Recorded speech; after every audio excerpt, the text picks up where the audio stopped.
We think of books as telling stories through their plots and characters. But what if the words themselves, the very data of a life's work, could tell a totally different story, a secret one?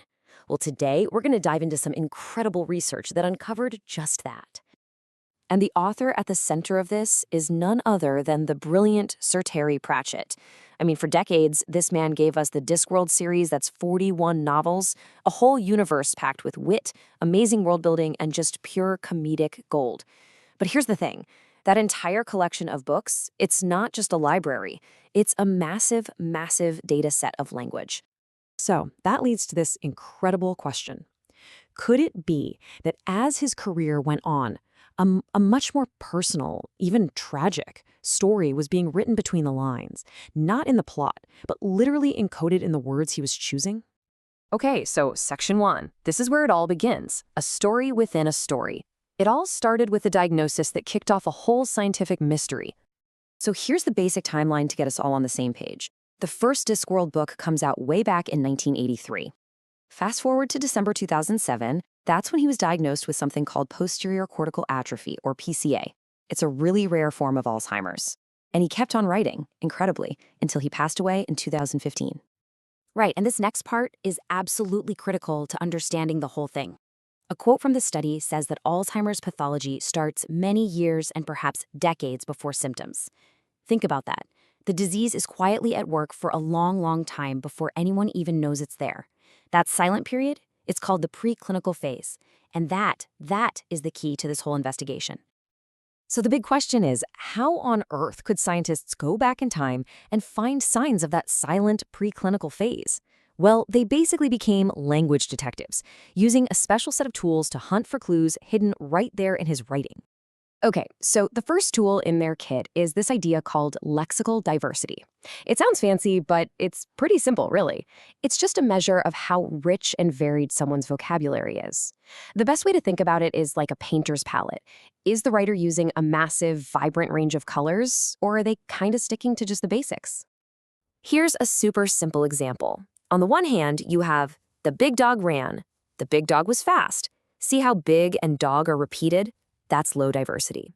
But on the other hand, the massive hound sprinted, the swift canine was agile. Now that's high diversity. Totally different words to say a similar thing. The more unique words you use, the higher your lexical diversity. Now to put a number on this, scientists use a metric called the type token ratio, or just TTR. All it is a simple calculation. You take the number of unique words, those are the types, and you divide it by the total number of words, which are the tokens. That's it. And the higher that TTR score, the richer the vocabulary. Okay, so armed with this idea of TTR, the researchers were ready to go. They set their sights on analyzing Pratchett's entire Discworld saga, a huge undertaking. And they were super methodical about it. First, they gathered a collection of 33 of the main adult Discworld novels. Then, they used software to go through every single book and count up all the nouns, verbs, adjectives, and adverbs. After that, they calculated the TTR for each of those word types in every book. And the final step? They plotted all that data out to see if any patterns jumped out over the course of his career. And, well, they found something, for sure. The data showed this gradual but really significant drop in his lexical diversity over time. And it was most obvious when you looked at his nouns and adjectives, the very words he used to describe his incredible world and all the people in it. But, a slow decline is one thing. The researchers wanted to dig deeper. They asked, was there a specific moment, a single point in time where things really fundamentally shifted? Could they find a smoking gun in the data?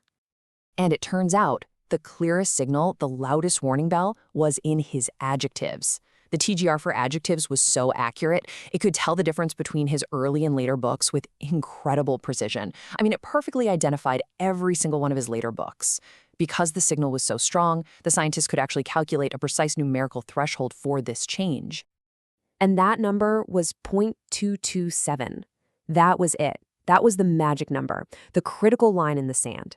Any book where his adjective TTR dropped below that number, that was the sign that a major shift had happened. So which book was it? The computers crunched the numbers and found the very first novel where his adjective score dipped below that critical threshold. And get this, it was The Last Continent. And just look at the numbers here. It's really stark. Before that book, his average adjective TTR was a solid 0.251. But in all the books published after The Last Continent, that average plummeted to 0.217. I mean, that's way below that 0.227 threshold we just talked about. The change is right there in black and white. Okay, but here it is. This is the part that will absolutely blow your mind. The Last Continent was published 9 years and 7 months before Sir Terry Pratchett was officially diagnosed. Let that sink in. A clear, data-driven warning sign was hiding in his books nearly a full decade before anyone knew he was sick. So what does all this mean? This is way more than just a cool piece of literary trivia. What these findings really do is crack open a door to a whole new frontier in medicine. The idea of using our own words as a warning sign. And why does that matter so much? Well, it suggests that we could use this kind of linguistic analysis as a powerful and totally non-invasive tool for early detection. Imagine if we could spot these tiny changes years, or even a decade before clinical diagnosis is possible. That could give people a crucial window of time for treatments that might actually slow down the disease. Now, we've got to be clear here. This is still early days for this kind of science. It's super important to remember this was a study of just one person. A brilliant person, for sure, but still just a single case. That specific number, 0.227, that was unique to Terry Pratchett's writing style.